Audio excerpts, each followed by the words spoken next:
A warm and affectionate greeting to all the friends of Traderlink, and in particular an even warmer greeting to all the Gann lovers. I say this because Paolo Nardovino is with us. Good evening to you, Paolo. Good evening, Giuseppe. Warm greetings to all the viewers. This third bearish wave on the S&P 500 is starting. Paolo is dragging it along. Now we have had a retest, let's say, of the low made on March 13. For now, are you showing the graphs, or should I show them? But can I show them too? So, I'll share them for a moment. Because everyone is wondering if this third bearish wave is starting. I've seen some studies, every 4 years the market retraces by 20%. You who are a statistics lover, maybe let's see if I can recover it. Here is the graph, go on. So, this is the weekly futures. Can you confirm that you can see it? Yes, do you see it? Yes, I see. So, here the values are, on the future. Can we zoom out a bit so we can see the structure better? Yes. Okay.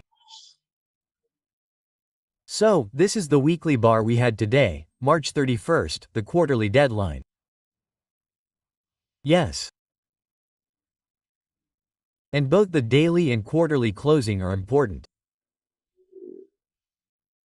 Let's see how the quarter closes, if it can close above the 5006 levels. Yes. There was a spike on the index at the opening. We did a full retest at the 5,500 point area. The index also went below. I'll show you this. Here it is.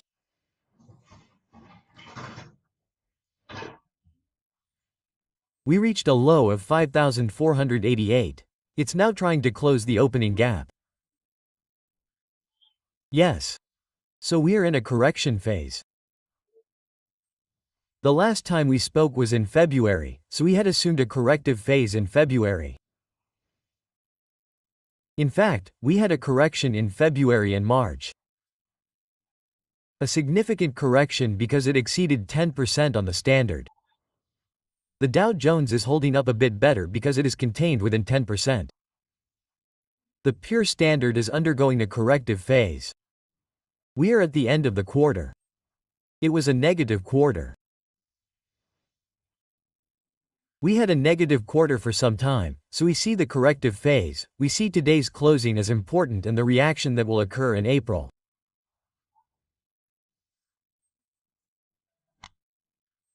From a structural point of view, the standard has weakened considerably, and the contribution is mainly made by the technology sector because, also looking at the various sectors, the technology sector is weighing heavily with the Nasdaq, which also updated its low today.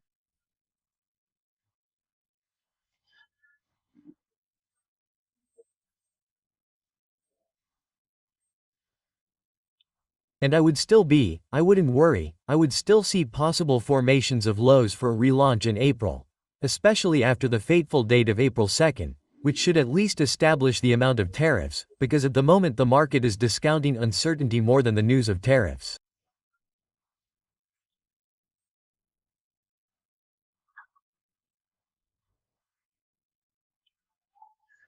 So once the amount is clarified, perhaps we could also see a recovery in share prices.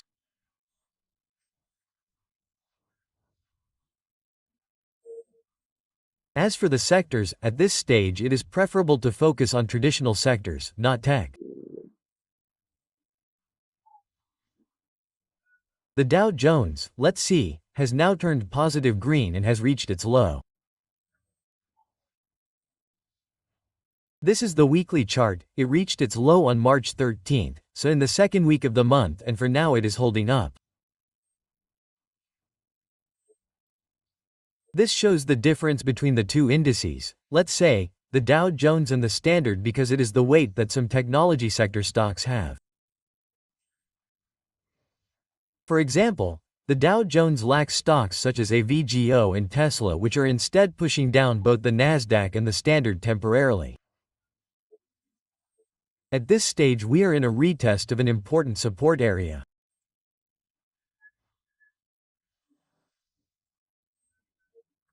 Well, I repeat, the dynamics are bearish in the short term, but in the long term we are still above important supports, so the spike that the market is making this week could represent a buy opportunity.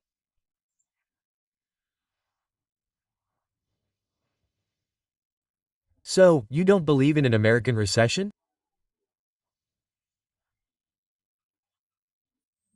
Paolo, but for now the macroeconomic data do not account for it because then the recession should be certified by 2 negative quarters, so probably in the first quarter of 2026 the possibility of a recession will be.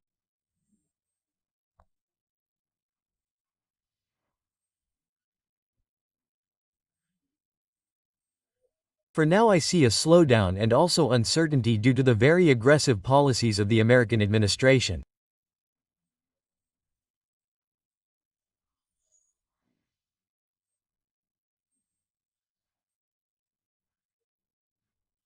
Yes, a recession is possible. We certainly cannot rule it out, but the latest data that came out, both regarding subsidies and GDP, have been data that, for now, postpone or delay the certification of a recession.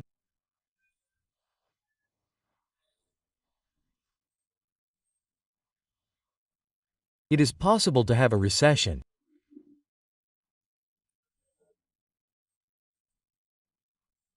I think that this interventionism of the American administration is also linked to, let's say, the desire to get to the placement of debt, because this year, at the end of the year, there is a large amount of debt that must be repositioned with interest rates that are, let's say, below.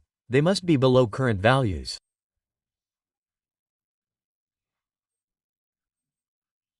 Currently, as we speak, the 10-year yield is at 4.22%.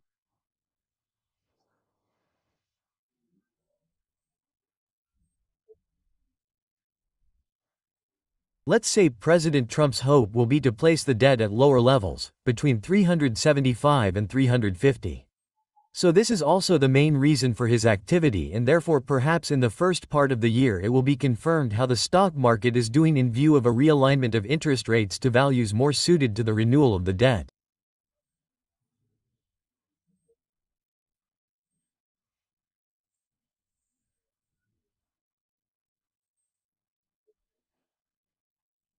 This is still a risk because triggering a bearish phase in a market that has been rising continuously since 2022 could also start a prolonged phase of slowdown.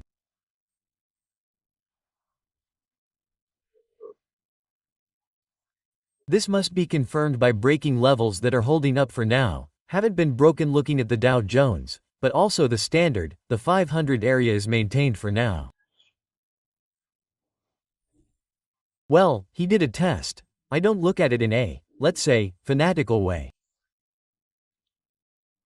He did a test of the 200 period moving average, for now it has been rejected. However, the trend of the average is still bullish, so maybe. Let's see. These are correction phases that the market has already had in the past and that were then largely recovered in the following months.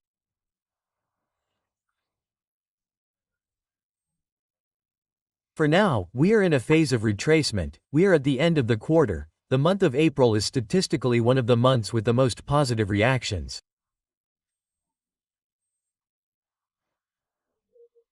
So, well, then the statistics are also worth what they find, because a lot depends on what Trump will say and do on the 2nd. I still expect April to be a bullish month, maybe not immediately, but a month that can bring the standard back to the levels it was in mid-March. So a partial recovery, let's say, not a total recovery. Initially a partial recovery, then we'll see where they stabilize. There are some stocks that are suffering.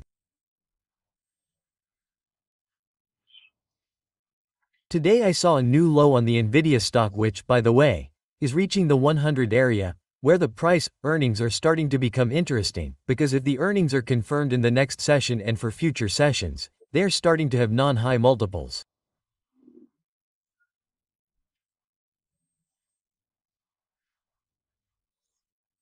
The Apple stock is holding up because it made a low in the middle of the month, 208, which is also an interesting low because, for the techniques I use, it is a low that is out of count. Now I'll show you the chart.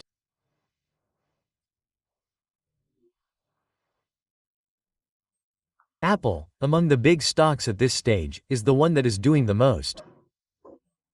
Here is the weekly chart that is most interesting. It has these lows here, they are lows that are out of count. The score is made on the angle 1 by 1, so for now it is holding up. We have recovered the 219 area, which was the last double low it made. So for now Apple is holding up. Nvidia has reached an area of interesting lows between 103 and 104.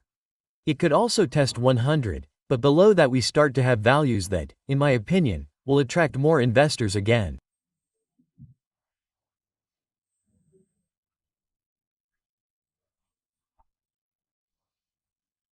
The situation is more delicate for other stocks such as Meta, like Tesla, which have greater volatility and will probably have more difficulty recovering the highs, because we are in a significant corrective phase for the entire tech sector.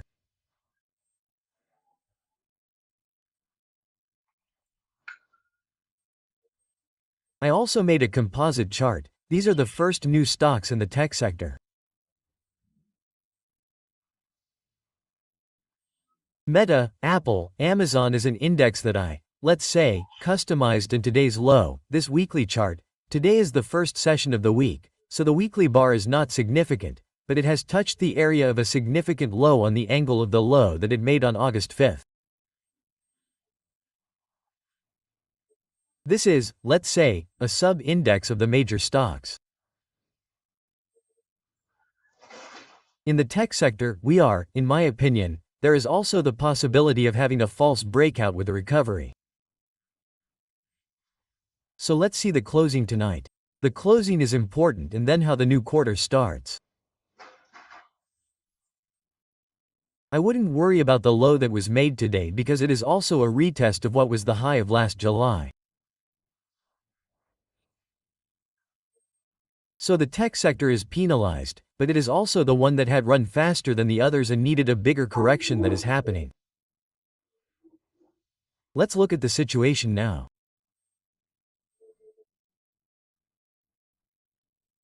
I believe that President Trump's actions after, let's say, he announced them and perhaps these corrections that the market is making will induce him to have a more accommodating attitude.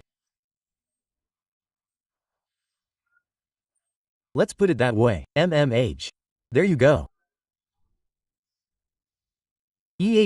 Paolo, but in the end the tariffs will help the economy. They could help the American economy, in the sense that the trade imbalance it has should be reduced.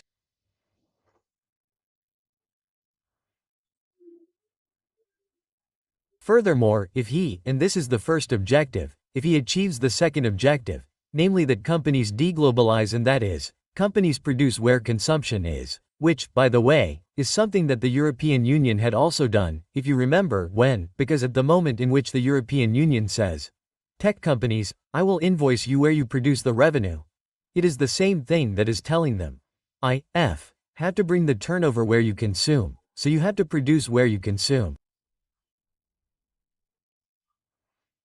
That is why the entire economic and financial world looks with suspicion at this operation. Everyone says, no, Trump is wrong, no, Trump is bad, tariffs are bad.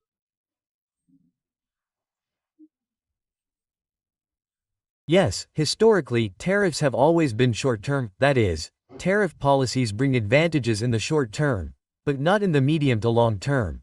Also because there are obvious reactions from other trading partners who, well, it's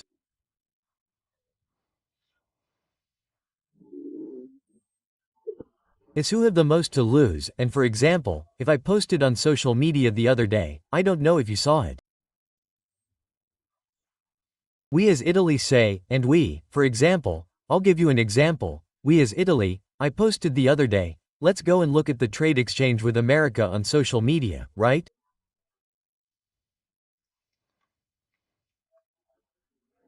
And so the Americans, we sell to the Americans for 64 billion euros and they sell to us for 25, that is, they're practically talking about 40 billion euros. Well, let's say We impose tariffs, they impose tariffs, and it's always the losers. But we won't impose tariffs. I don't think Italy won't impose tariffs, it will have, let's say, limited responses.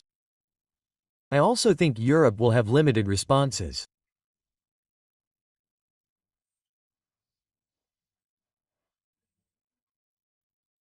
President Trump's policy is, let's say, largely made up of announcements, so we'll see how it works when the decision is final and also how long it will last, because in my opinion he will then use the leverage of reducing tariffs to subsequently boost the market.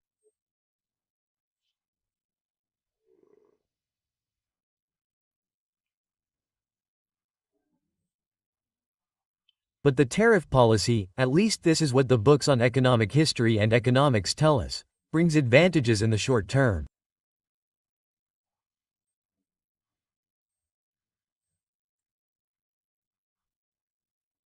In the long run, no, in the long run it doesn't bring advantages, also because the way in which he is announcing and implementing them creates difficulties for others to accept the policy of the world's leading economic player, because then, of course, economic alliances will be formed.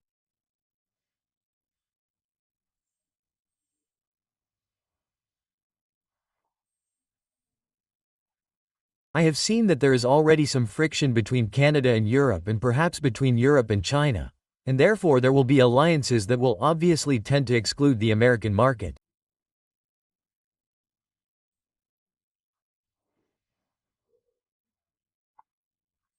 It is true that America is the world's largest market, but it is not the only market in the world, so a minimum of common sense and prudence is also needed on the part of the American administration.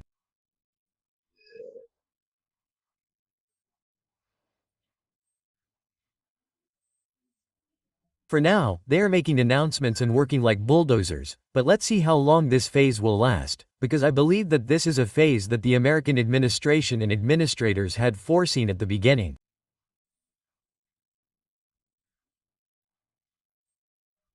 Let's see how long it will last and what impact it will have. For now, the impact has been there. The impact. I have another question for you, but now I am not talking to Paolo Nardovino, the financial market operator. I am talking to Paolo Nardovino, a citizen of this world, of this country, but at the end of the day, globalization, right? Because this is a movement of deglobalization, okay?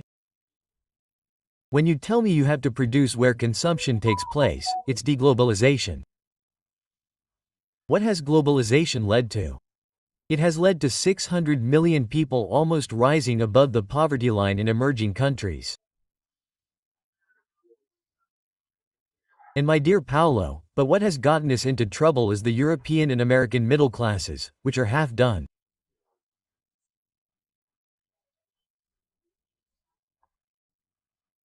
Those GDP signs that we saw in front of the GDP, if you removed the debt of public spending, sometimes it would grow less than the debt of public spending, and that's how it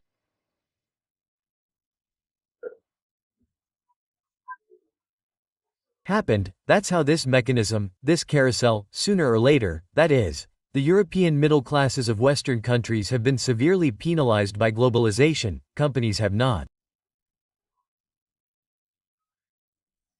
suffered from it, but it has also been an accomplice, let's say, of a political class that was not up to the task because globalization had to be governed, and I'm not just referring to Italy.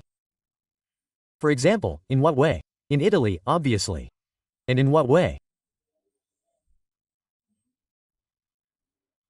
Well, of course, by creating investment opportunities also in the countries, in the places, that is, why does the company go abroad? Because it costs less. I mean, just go to Veneto, Veneto can tell you. And why then? And because they made nails, they made rebar, they made screws, they did this, they don't do anything anymore. Yes, but in Taranto, they made steel, they don't do it anymore. Well, they don't do it anymore. But because in Taranto, you know better than me, you can tell me, there was poor management of the steel mills. Well, yes, but it can't keep up with Indian prices or. But it's not just a question, it's also a question of bad politics there. Then there are other issues, and we know them.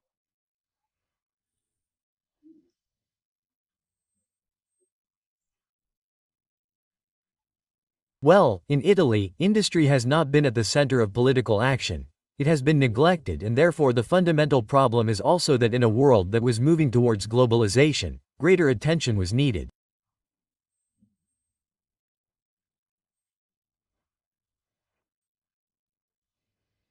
We should have created more of them. In Italy, we have some districts. We had the ceramics district.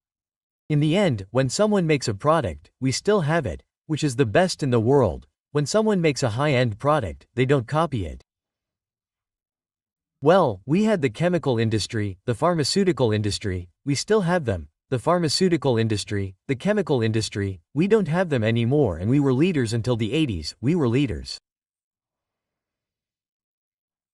All this was lost not because of globalization, but because of a lack of political action to govern globalization.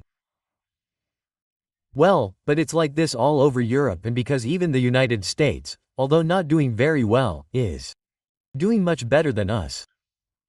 From an industrial point of view, Italy is lacking, and it has missed out on many opportunities.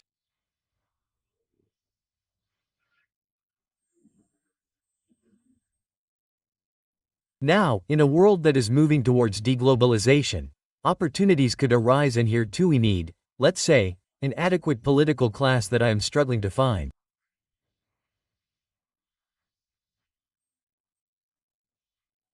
In your opinion, there is no turning back now, deglobalization is underway. But as long as this American administration is in place, I believe there will be no turning back. Well, also because companies are not something you can just grab and expose with a flick of your finger. I mean, the situation is complicated. Yes, I know, but then we also need to see how much it costs. To deglobalization, because we have seen the costs of globalization, now we also need to see the costs of deglobalization, what the consequences will be, because they probably won't just be economic, because there is also the possibility of increased conflicts, and this is another cost to take into account. Because someone, like, why do you touch someone's vital interests? Sure, you start to touch interests. Well, of course, then announcements are also made, and it would have been hard to imagine a few years ago that a president of the United States would say, I'm taking Greenland. Well, go and take Greenland. Greenland has been Danish for 800 years. I mean, it's been Danish since before America was discovered by Columbia.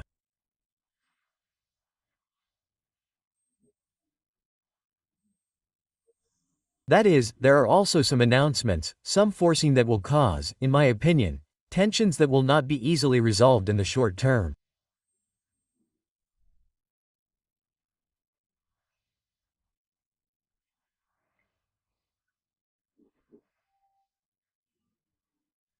This is also another factor that must be taken into account, but it is all part of President Trump's personality, of his character, and therefore we must also follow his actions and his announcements, because up until now there have been many announcements. Let's see the facts.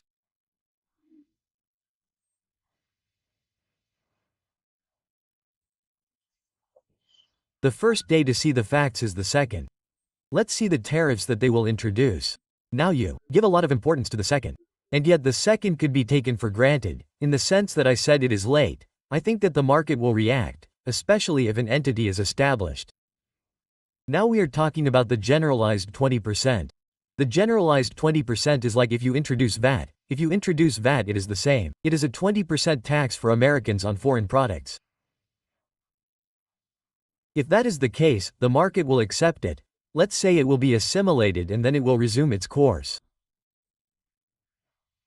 It resumes its normal course, its normal trend, but if that's the case, if it remains light, and the fact remains that one day it says one thing, then 2 days later it denies it and says something else, or it will retaliate and then immediately do something else again, then the certainty will penalize the market again. For now, we are at the limit, we are on the crest, and the support area is holding. The standard index is slowly recovering the opening low. Let's see if it can close above 5,006. The index today, in my opinion, today's could be an interesting low, the low it made below 500, which would recover 100 points. Listen, put it in candles because you're not used to bars. I'll put it in candles. Here, if a closing candle is made here and it closes. No, I like bars. I'm one of the bar advocates. You know that I like bars, so I use bars because I give all the prices. The same dignity, let's say, if I think the gap will close, then we'll see the closing. If the closing is green or close to green, now we're at 038, so it opened at -1 and it was, so something has been recovered. This is probably an interesting minimum.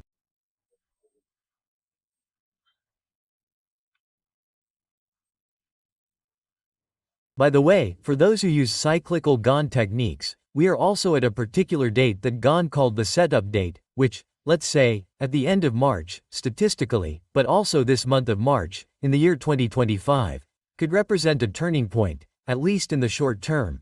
Therefore, perhaps a minimum made today could also lead to the test of the resistance here above, the average, the old maximum, or even higher.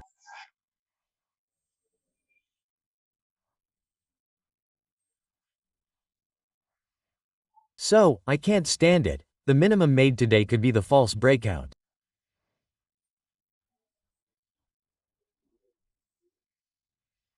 Listen, I saw a statistic that struck me about the market, and the market makes a 5% retracement during the year after 95% of cases on average every year, practically 10% every year and a half.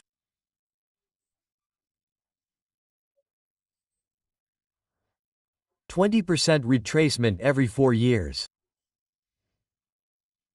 And every 10 years it makes a 30% retracement in a year.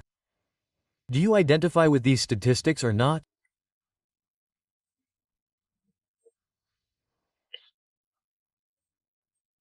Yes, we do, even though we have had.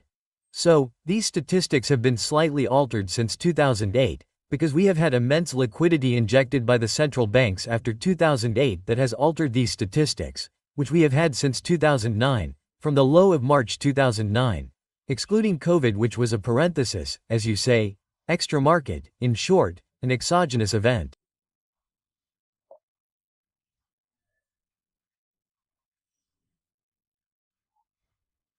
From 2009 to 2022, in January 2022 on the Nasdaq, December 2021, we had 12 years, 11 years of continuous growth without corrections of 20%.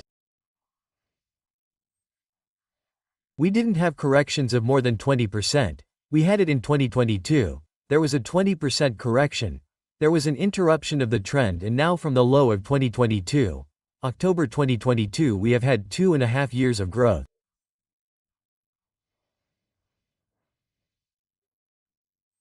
This is one of the reasons why it leads me to think that it is difficult to have a -20 this year too. So maybe a -10, a -15, the Nasdaq -15. Then also looking at the cyclical structure of the previous cycles, this correction in March of this magnitude, I expected one of that kind towards May, but it anticipated it by 2 months. It could be a complete correction that then brings it back. Resumes, makes the trend resume.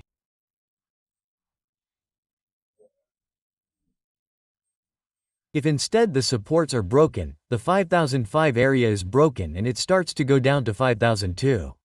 We can also see the 4008, which was the old high that was made in 2022 that has never been retested, because if we look at slightly longer term charts, a monthly chart, and the high that was here at 4008, this one has never been retested.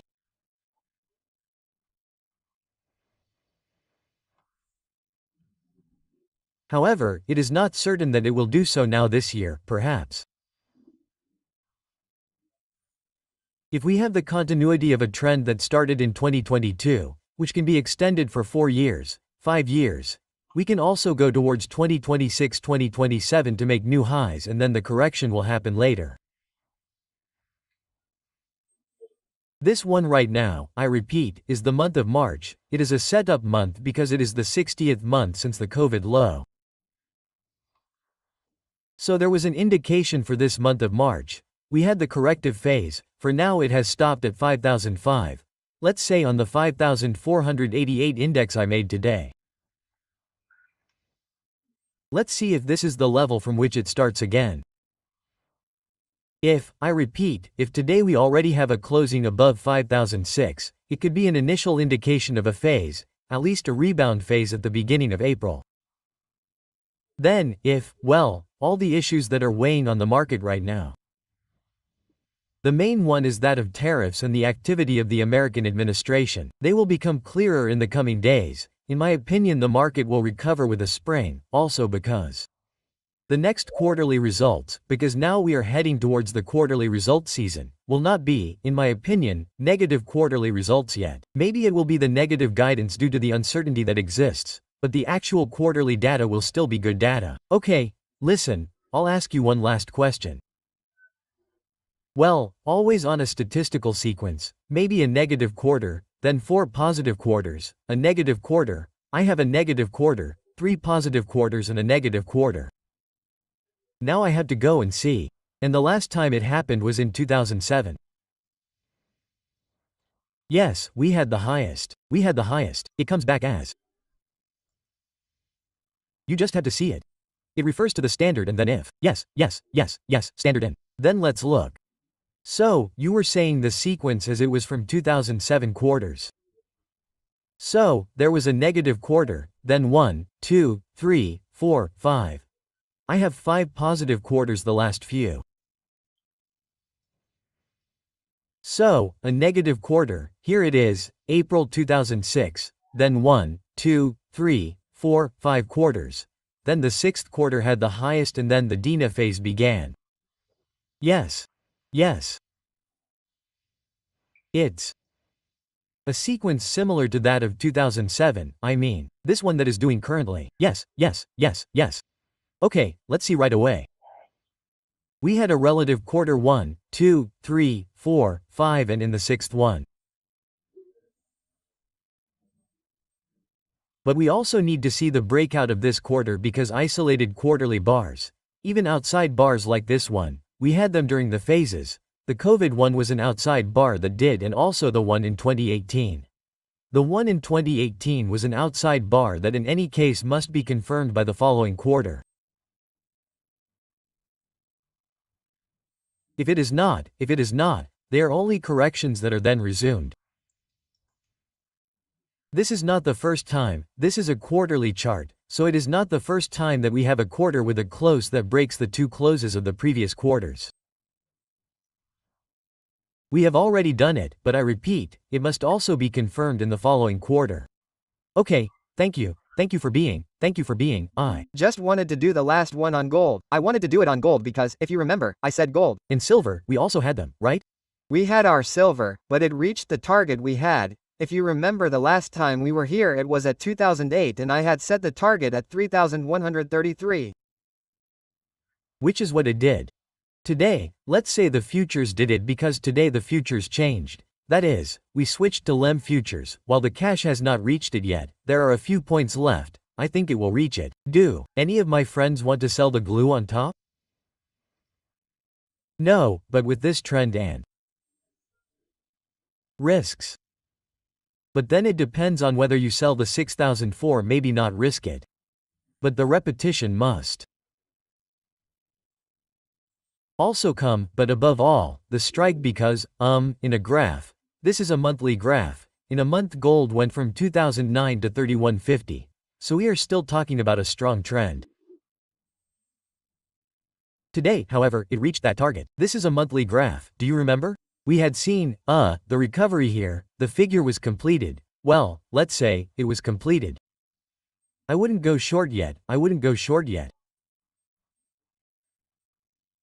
Because the trend is still strong, but we are on target, so maybe those who had the strength to hold the trend here can take profits on an important technical target. Silver on the other hand, silver has had more difficulty, but it has still renewed the highs of the period. This is the monthly chart of silver. Let's also look at silver. We have been on it for over a year now. I remember the first analyses we did. And it has broken through, it has made a high, but every time it goes above 35, It is then resold, and today there is also a divergence because silver is negative today, while gold is still positive above 3,140, so there is still a divergence. Silver is struggling more, but silver is also in an uptrend. Well, I don't know, I wouldn't short gold, not even silver, still long on silver and gold. Let's say, we are on target. More than anything, but I certainly wouldn't take a short. Even by selling glue. No, then it depends on whether I sell 3004 expiry, I don't know. Maybe October, yes, but I wouldn't do it. I mean, it's not a target reached, not a reversal point, in my opinion. How could it be, on the contrary, a tri-bearish target today, the PL standard, this minimum that it made at 5005? Let's say I would expect more of a rebound than a continuation downwards. But this also needs to be confirmed at the close. Listen, 2 minutes, just for the European indices, because the European indices are holding up better, right? There was a very strong divergence, but here too it must be said, as far as the DAX is concerned, it leaves time as it finds it. It's a 10 that leaves time as it finds it. Yes, no, but the DAX has in any case reached the medium-term targets that I had, let's say of the European indices, and perhaps it is the one that has completed the figures more than the others. If we look at a monthly chart, here it is, of the DAX had a target level of, let's say, 23,004, this area here that it reached, and this is a monthly chart.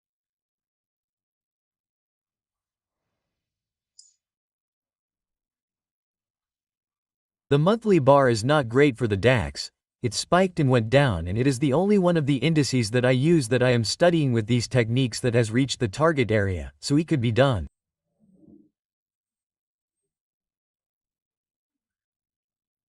As for the Italian index, instead, I would wait until May for the dividend season, because I don't think they will miss out on the dividend bite.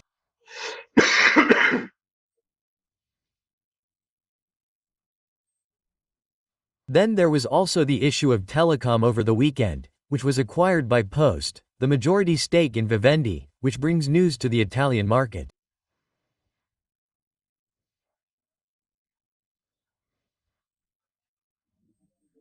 Even on the Italian market, I wouldn't be surprised if we had to review another test above 40,000 in the course of this year.